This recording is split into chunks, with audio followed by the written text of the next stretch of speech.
Welcome to Connecting with Coincidence with psychiatrist Bernard David Beitman, MD. Dr. Beitman is the founder of the Coincidence Project. The project encourages people like you to tell each other coincidence stories. To learn more about Dr. Beitman's work, put Connecting with Coincidence in your web browser. You'll find his book, his Psychology Today blog, and the interviews from this podcast.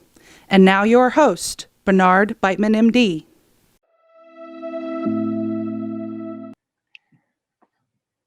Welcome to Connecting with Coincidence. I am your host, Dr. Bernie Beitman, MD.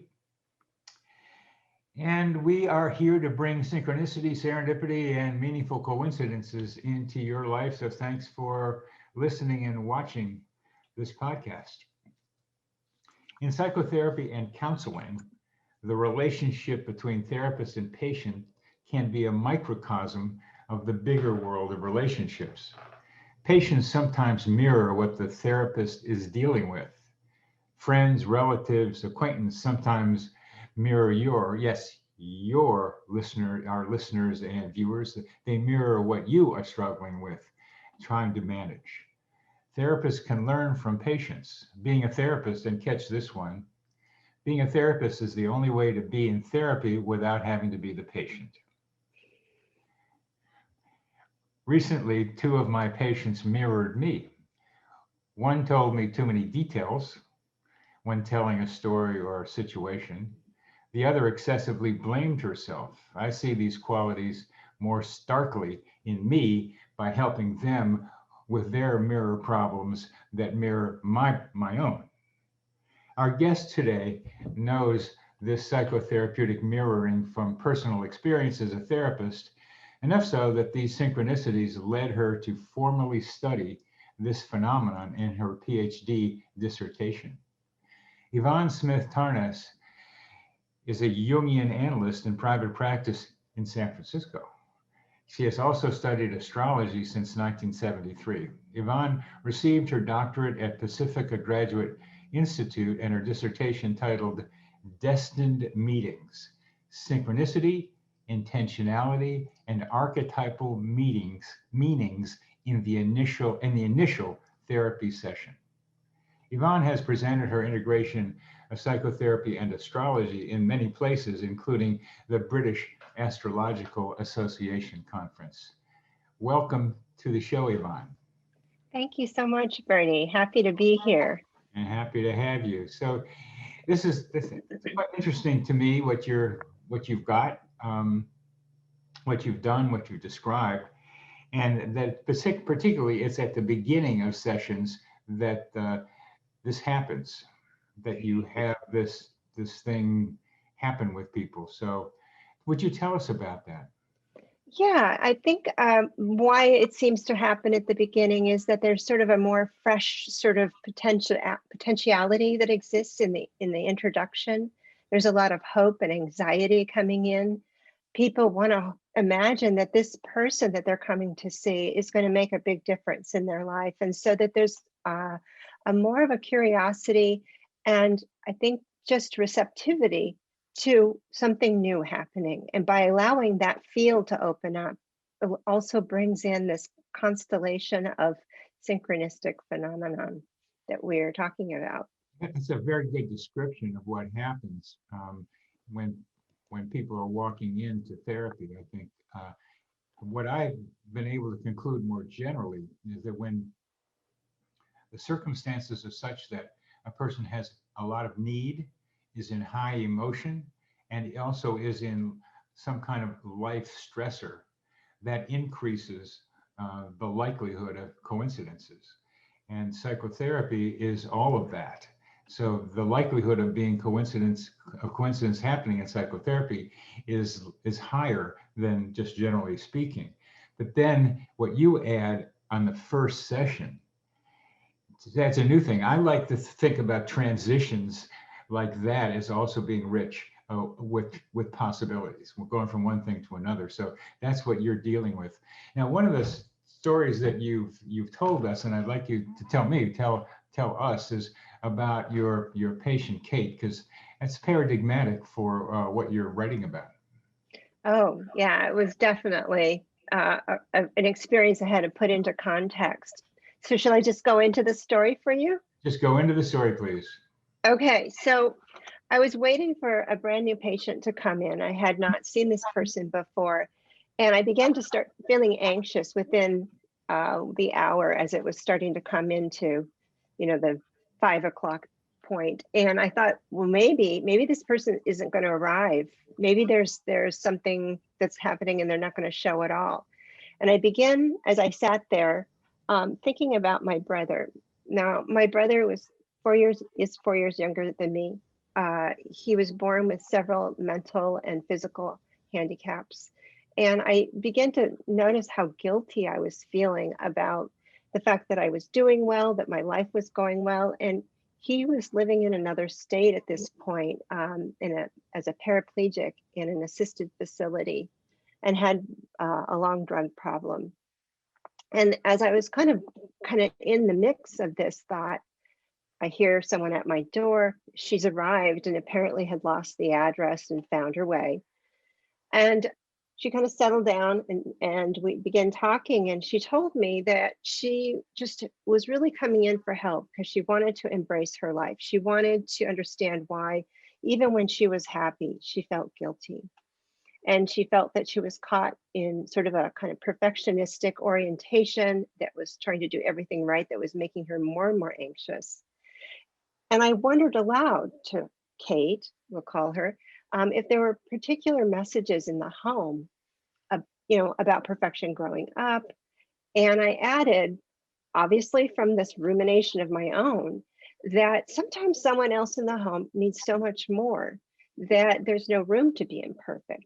Well, she just burst into tears and she began explaining that her older sister was born with a severe handicap and had many special needs, to the point that the whole family had to center around the older sister.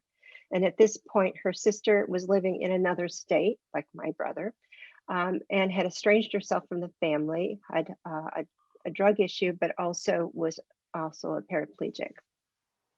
And I can tell you, I was just sort of, astounded that we were already dove into this kind of parallel space. The idea that you could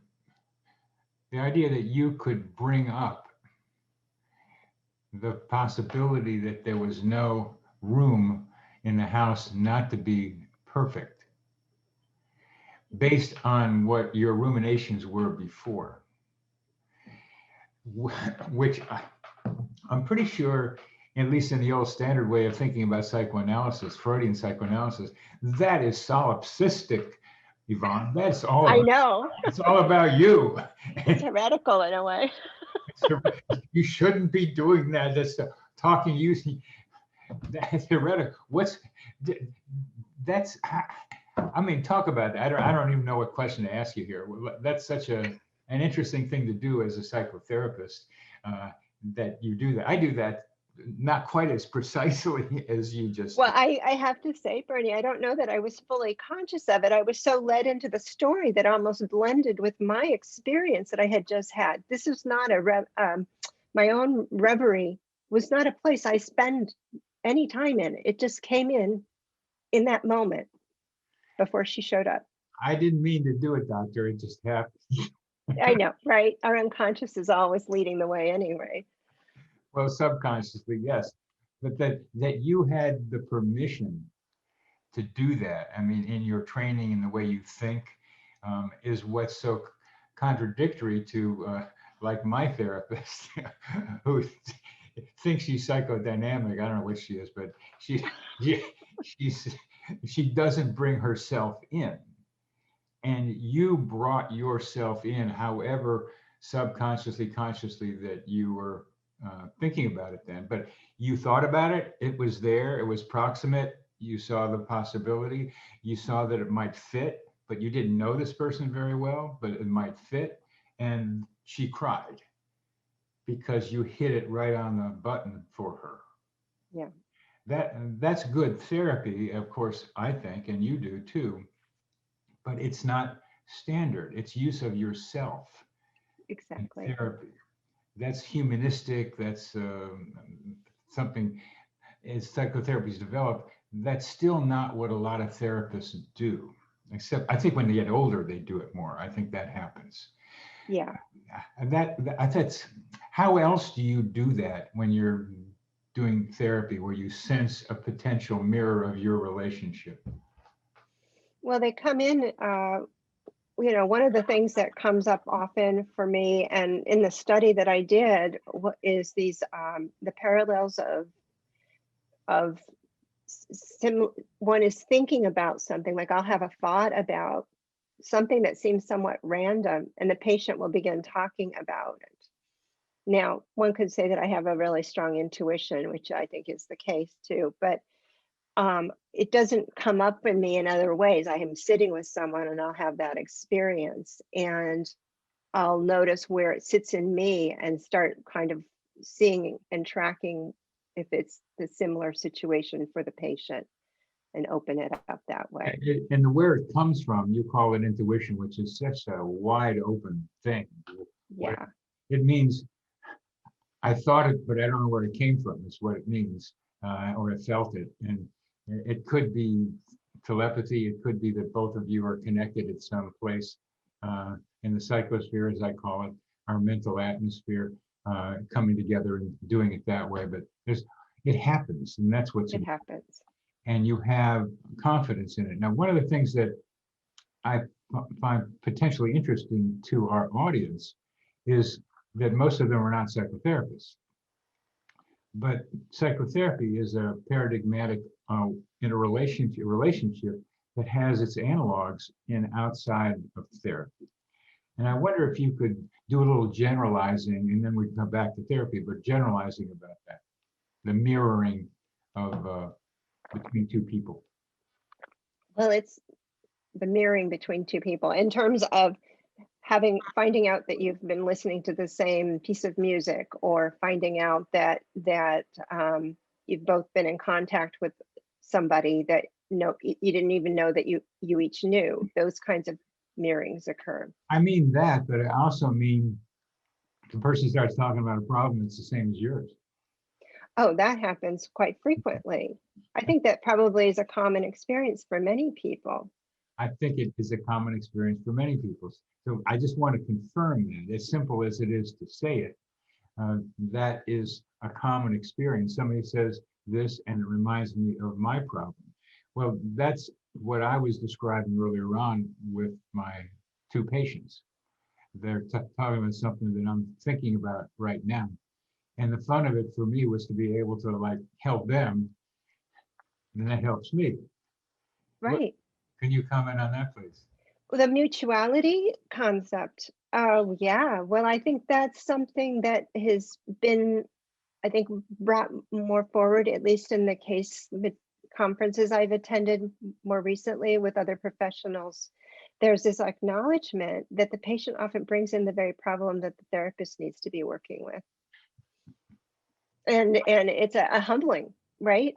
It's kind of like, wait, that's not, I guess that's something I'm having to work with, and that they have to work with it together. And that came up a lot in the research that I did with my dissertation, and then just in working with other clinicians that I do. I think I told you, John Beebe told me that. John Beebe, the Jungian analyst, when I was a first-year resident at Stanford, your problems walk into your office. I said, what? Yeah. Say, what? And that's what, and now you confirm that, and that's so important. Confirm that. And because this is not a psychotherapeutic podcast, I mean, hopefully therapeutic for some people, but the idea of generalizing that like assortative mating, like you end up with people who have problems like yours, and as well as predispositions like yours. So I want to be able to go back and forth between the therapy thing and outside of therapy. Right. Well, I do think also people come in with gifts that you have that you don't know you have. And that's an important level of synchronistic kind of recognition, if you can be open to it.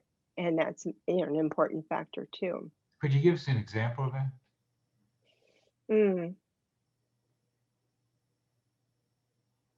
Well, I think of a friend of mine who was very, kind of disturbed to meet someone new that she really was excited as a new friend, but was envious of because this woman was doing some major yoga activity, and she felt that that was something she had always wanted to do, and was really kind of upset about the fact that this person had it all and she didn't have it.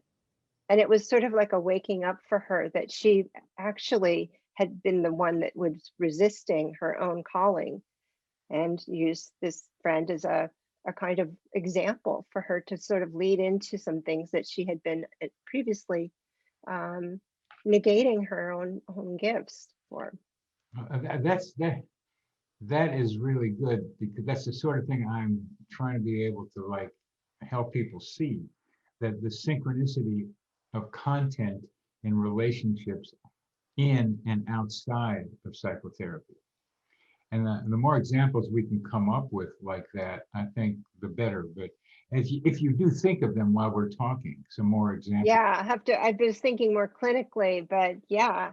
If you can, yeah, we're talking psychotherapy certainly, but the idea of the same thing happening out there just struck me, because if, guess what? Before our podcast, just the last couple of days, these mirrors started happening. I started noticing them. So with my patients, and I know they happen out in the world, and some of them are really profound, because there's old ideas of like everybody's there to teach you. You can Yes. learn from every situation. I think that's exaggerated. Not everyone, but there's a lot of learning that can go on out there.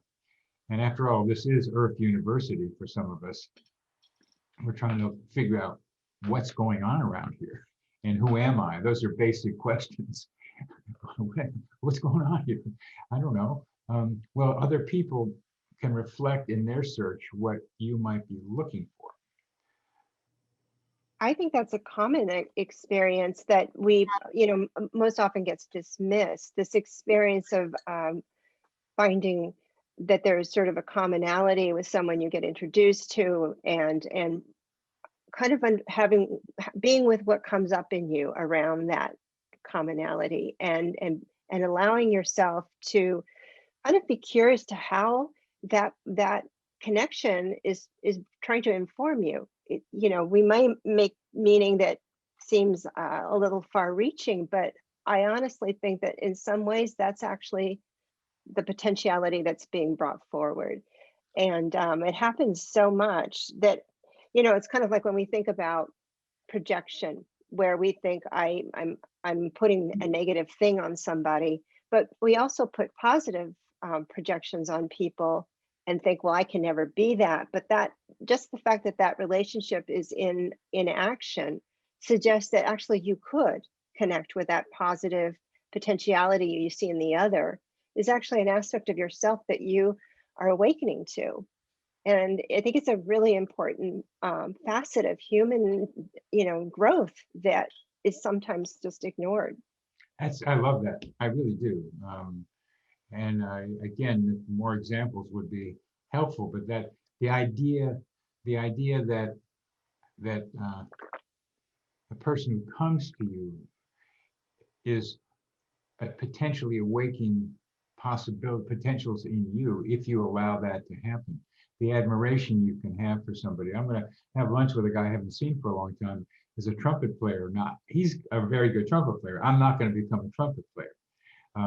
It's just not going to happen. But what is it about his musical sensibility that he helps evoke in me, that I can then use somehow to find in me to be able to dance, hit the rhythms, know how to breathe better when I'm dancing. Those are the kinds of things that we can look for each other, to each other, and get something positive for each of us. Exactly. So I'm trying to come up with other examples more outside the therapy office, Bernie, and I've got so many in the office. So I'm just giving you a few minutes here to kind of summarize it. That's okay. That was kind of a curveball that I didn't really realize until we got into it, or I had these other examples. But there's more to be able to talk about here, Yvonne. We've talked some about what was going on with you and Kate. Yeah. There's a lot more. I mean, you made a dissertation out of this thing, and she was a key story in it. So please talk to us a bit about what you thought was going on, besides that each of you had something mirrored of the other, and that helped you understand empathically her. That helped me understand empathically her. Well, you did understand empathically her by your intuition, but Yes. what else was going on between the two of you is what I'm asking about, both at a little deeper level and also at an archetypal level. Well, I think that there was a lot on an archetypal level, a quality of perfection and the sort of idealized feminine, particularly in how one appeared, how one held oneself together, that had taken up so much residence in her mind, and I recognized in mine, around sort of the limits of it, of trying to be the perfect self for everybody, so that you could kind of contain the situation, people would feel better. This idea that you could sort of manage people by being really good, and it's the archetype of kind of being the perfect daughter. It can be the perfect, the parentified child that has to come in and sort of show up and be in control and develop the situation that the family is falling apart at. Those were parallels all the way through. So it was really interesting on that level. The phrase you have of controlled by perfectionism, control the environment by perfectionism. I think I have an idea. Would you tell me a little bit more about that? Because I mean, I'll tell you about me a little bit, because it reminds me of me, of course, in this, as you'll tell me. But how does perfectionism from this archetype help control the environment? Well, I think it's an inner perception that if somehow I'm so good, I can keep everybody from like getting upset, or people will settle down. There'll be more room for me to get the love I want, perhaps. Oh, so everything's fine, so maybe I'll get a little love out of this. Yeah. Because I'm so perfect, I'll get a little love out of this. Yeah. And that's the only way I can be lovable, if I'm really perfect. Part of it is a time thing. If they're okay, they can do it. And the only way I can be lovable is by being perfect, and it becomes a feedback loop between the two. Completely. And a trap. So what about a guy who happens to be the person you're talking with, who grew up in a family, as some of us do, and became fourth in the class rankings in high school for grades, the scholar athlete, all conference in football, all conference in baseball, captain of the baseball team, and also played in the Delaware, where I went, all-star game, the football all-star game. Those are among other things, besides winning a batting title when I was in 11th grade. Wow. That's a lot of perfection, isn't it? It wasn't. Tell me, were you trying to be perfect? I love playing, and I love doing it well. I mean, if you're going to do something, do it well, was the kind of thing. But I just loved sports, and I loved studying. Yeah. So they were both there. But in the family I grew up in, I was separated.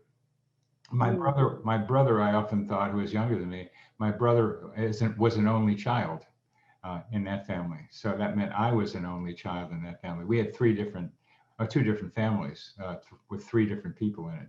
And my brother and I played sports together. That's what we did. So when you tell me about perfection, this was like an accomplishment form of perfection, not what you're describing, a female make everybody happy thing. This was maybe my way of trying to make everybody happy in something that was like a little dysfunctional. Well, and it's also probably constellating, wanting to be seen as a good product out of the union of the family. You know, you represent the family in your accomplishments. People can kind of go, this is my son, look how great he did. And there's a sort of value in that. Exactly. Yeah. My parents never acknowledged that what I had done. They never did. Wow. Oh, in very small ways, and I won't describe them, but very small ways, but memorable to me. But my mother's sister would like write to the newspaper, local newspaper, and say, "You don't have big enough headlines for Bernie." So you had some cheerleaders just a little outside the circle. That's great. The function of that is what you're bringing up here with your perfectionism. It just reminds me of a masculine version of what you were describing doing. Definitely, the achievement sort of quest for that kind of recognition. And maybe Well, love for that. completely. We all want to be seen and loved, and so we try to find the primary energy that's going to activate that sense of being loved and held and seen as special. Activate the primary energy. Activate the primary. Whew, there's a lot in that somewhere, Yvonne. Just pretend like I don't know English. What do you mean by that? Well, you know, I'm thinking about the primary energy of the family that is going to center around you, the hope that somehow this thing that you bring forth, you know, the perfect child, the perfect girl child in both manners and comportment and appearance is going to activate the energy of love and being a part of something. It's the hope of being a part of the system. Oh, could I say the perfect behavior and being activates the more perfect love? That's the fantasy, isn't it? Oh, it's Yeah. not true? Well, I come to think different. Yeah, I don't know that it's true. Obviously, it hasn't. It helped me develop who I am, but I understand it in different ways now. How do you I was dealing with preoccupied people in my family system. so how do you understand it now? Well, how I understand it now is that I use the systems, the methods that I could get some attention for in order to be seen and felt that I was being valued. But the people that my parents were very preoccupied with their own kind of dilemmas and post-war type of traumas and such.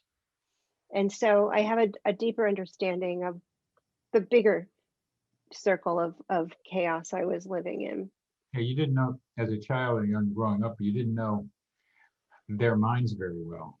No, exactly. And I think, you know, pursuing the studies of psychotherapy and psychology, I learned about my mind, then I learned about other people's minds in my family. And that was a very expansive way of understanding how the system I was in, if we use system as a way of describing the interconnectedness, produced some of it. The mantra that I use for what you just described is asking my patients to consider this question. What do you think I think of you? Oh, that's an interesting question. What comes out of that? As for the people who are personality problems, and particularly you like to use it with people who have Asperger's, high functioning Asperger's, they go, what? To think about the other person's mind is like a big first step. They can't do it. Can't do it. So in order to do that, you've got to be able to think about the other person's mind and then think about the subset in that person's mind that is about you. And that is a big strain. Yeah, that's so fascinating. I like that. I might use that, Bernie. Please do. Please do. Came up with it a long time ago, and I keep trying to figure out what it is. But now I practice it with my patients, and of course that comes back in helping me. Let's go back to the synchronicity and psychotherapy because that's so important for us here today. And what role generally speaking, has synchronicity played for you as a psychotherapist? Well, it arises in different ways with different people. It shows up. I'm not looking for it per se, because when you do that, it just sort of makes it go away. Yeah. It's got its own agenda. It shows up in different relationships. It shows up in parallel dreams for me with patients. It shows up in a parallel, experiences. I had one experience where I was trying to drive to the office in the middle of a stormy morning where the rains were coming down so fast. And my person was arriving before I did, and he decided to call me and start talking to me while I was maneuvering through the traffic. I got caught in a traffic jam that pushed me into the creek that was flooding. Ah, And as he was talking to me, this was happening. He wow. began telling me about this dream he had. He needed to tell me. He couldn't wait. He said, I dreamt I was skiing down this mountain. I was following this woman, and I saw her go forward a bit ahead of me and suddenly fall through the ice. And she was in the water and underwater. And as he's telling me this, I'm in the creek of water. And this whole experience of him realizing that his ski partner has fallen into the water was a part of something much bigger that he was involved with, that we've been dealing with around his, we might say, his inner feminine, his softer, more vulnerable part of himself. But what I realized with me, almost in an enactment of the dream, as it was, that I was carrying something really important for him on a deeper level in this process that we were in, that the relationship had developed more than I had understood, and that there was a part of me too that was a little bit out of reach, not just by being late, but there was an emotional component in the fact that I was underwater in this frozen tundra, basically meditating. And it was a very powerful dynamic. Whoa. What a story. It was. What a story. That's one of the better ones for me to hear, that he's telling you the dream while you're in the water. I'm in the water. And it happened almost like I couldn't have I couldn't have set up the situation in any way, That, I don't get mind blown too often with these stories because I hear a lot of them, but this one, it's perfect timing. Perfect timing. Perfect timing. I mean, and yeah, you couldn't have orchestrated it, or you did, or however that works. So when you describe that you and he are connected at a deeper level and you're out of reach for him, Yes. those are pretty important descriptors to include here in what your story was. So what was the deep, because water is emotion, it's a subconscious, it's like a lot of flow of, and this is turbulent water. So what's the connection and what's the distance? Well, I'm not sure I'm going to answer your question directly, but I'll go forward as I'm feeling called to. Thinking we're out in the snow, so there's a frozenness. There's something that's kind of been frozen. Where was this? Well, in his dream, he's skiing. In where I'm in real life is on my way to my office. In the snow? Where is that? Where I live is in California, and it was a rainstorm. Oh, it was a rainstorm. Yeah. Where was it in California? It's in Marin County. Marin? Yes, north of San Francisco. I've been there. So, and I'm just trying to figure out where in Marin, but that's. Oh, it's a creek bed that has a little bridge that goes over it into Larkspur, where my office is. And I was approaching the bridge, but the waters from the creek had swollen up so much that the cars were stopped, and we were basically watching the waters rise. Oh, wow. Okay, so he's skiing and you're outside of Larkspur. Right. All right. And so, Well, he's on the porch actually telling me about the dream of him skiing. yes. And yeah, okay. And so I'm on my way to Larkspur, just almost there, and I enter the creek and the water swell, just as he tells me that this woman falls through the ice into this river, and she's underwater. And what I understood in that moment was that somehow my emotional, somewhat probably the professional kind of persona that kept a distance, but there's also, I have a quality of keeping a slight emotional distance, I think, just as a person. And he was really touching on that as needing to get in contact with that part of me, but also recognizing that he had to wait because I was fine. She was fine. She was underwater and she was just meditating, waiting to come forward. And it brought up a lot in terms of, I think in any good relationship, it takes two. And as a clinician, you have to think about what things are coming up around your own resistance to being open and vulnerable to what we call the transfers, but the relationship itself.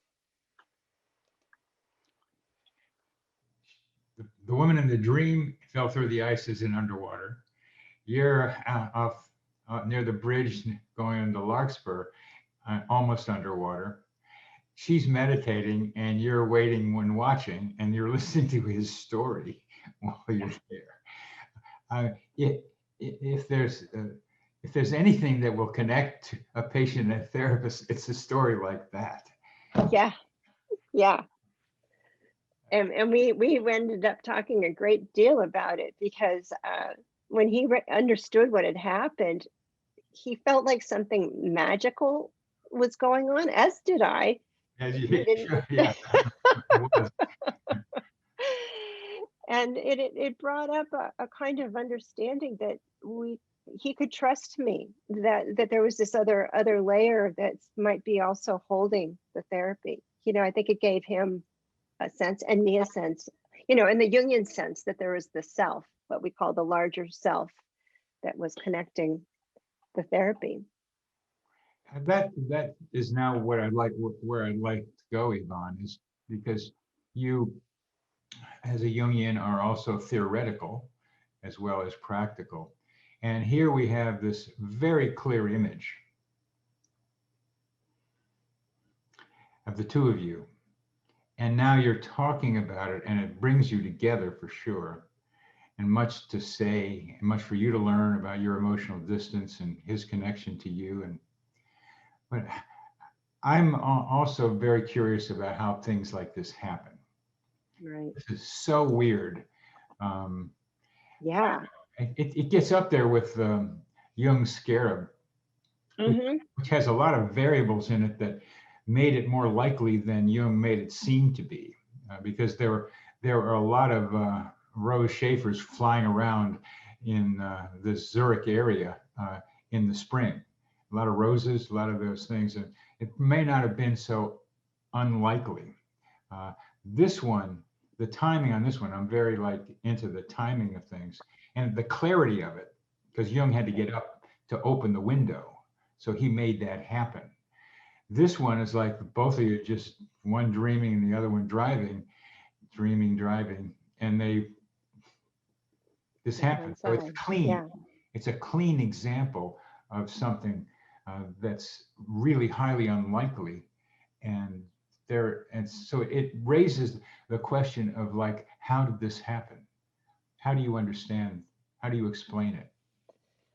Well, I think that this is, as a Jungian, I have a particular regard for the uncanny.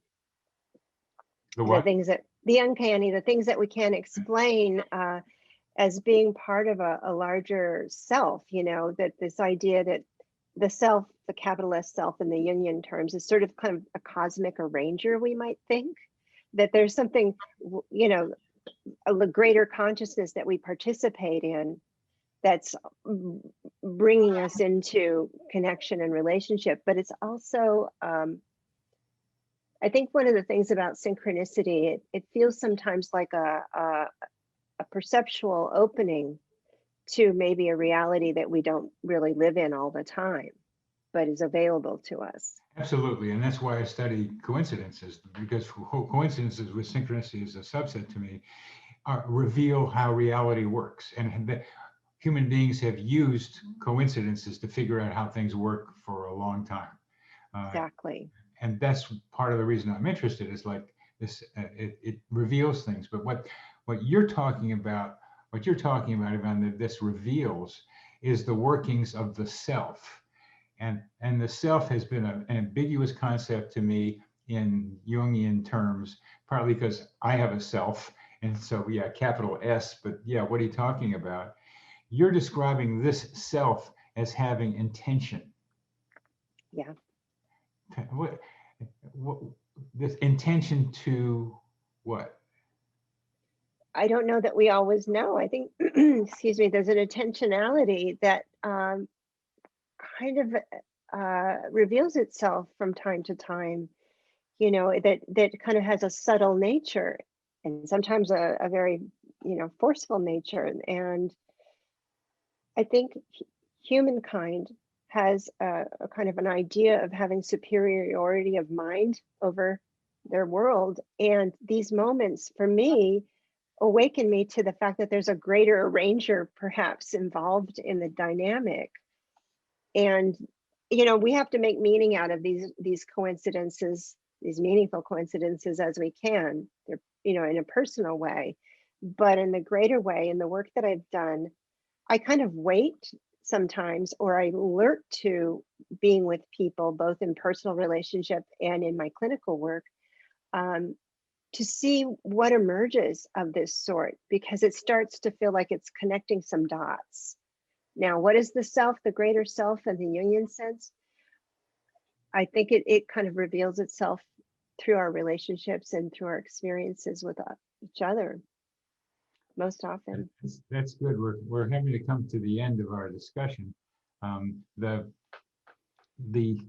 self, as you describe it now, as I'm able to understand it, is a human being attributing intentionality to something greater. Mm-hmm. And we tend to be human, thinking we have intentionality, which we do, but then we attribute it, when something like that happens, to the big arranger. And so I'm now clearer about at least what one Jungian thinks the self is. And the question that is coming up for a lot of people, including me, is, yeah, what's going on around here? There are some other forces doing stuff around us. And it's not just our minds here by themselves.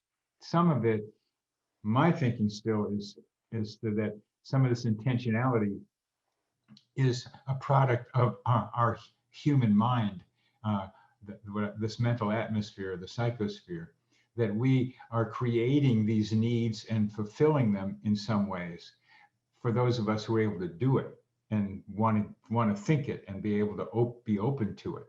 So where that intentionality comes from becomes a vital question.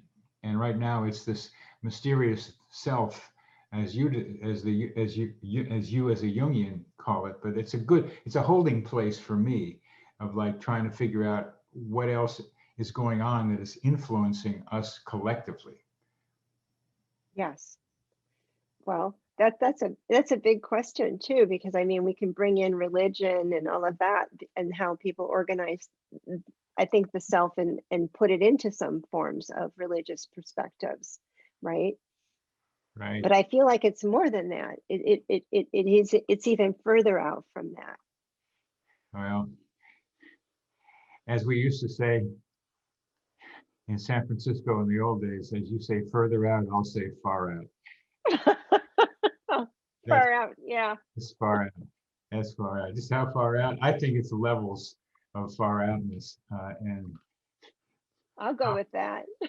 how far the outer reach. And we're doing levels and trying to see the gradient of it. But that this is a great discussion, Yvonne, and I thank you very much for it, because we are able to like clarify two key things: the mirroring in psychotherapy and possibly outside of psychotherapy, but also to be able to get some idea of some greater something that seems to be influencing us. So thank you, Yvonne. Thank you very much for being on the show.